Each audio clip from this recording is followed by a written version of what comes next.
Buzzy Boop is a Betty Boop Fleischer Studios cartoon from 1938.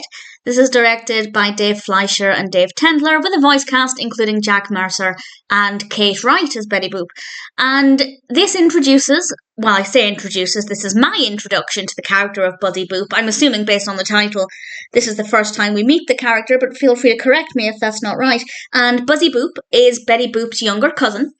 And she sends Betty Boop a note saying that she's coming on the train to meet her, and then we get to see Buzzy Boop on the train, and she's chewing gum and causing trouble with the other passengers. She's a very lively individual. And then she arrives with Betty Boop, and she goes to her house and causes more problems and gets into mischief and winds people up.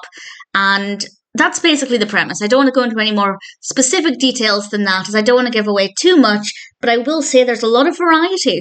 It's a very varied cartoon. There are a lot of different things happening, a lot of different characters, a lot of different locations.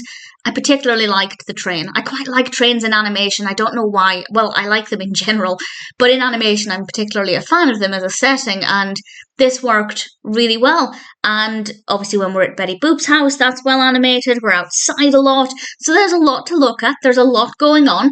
With regards to the character of Buzzy Boop, I like the design of her. I don't love her personality.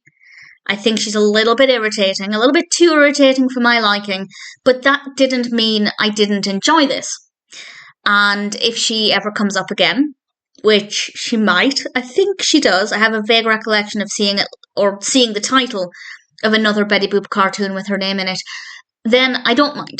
I don't dislike her, but I do find her irritating, which seems contradictory, but hopefully you know what I mean. I think she's a well-written, well-animated character, and although she's irritating, she's still a decent character within the context of the cartoon. Well-animated, great variety, not too bad. It's never going to be my favourite Betty Boop cartoon. But that being said, I rather enjoyed it. Buzzy Boop, if you're a Betty Boop fan, is definitely worth checking out.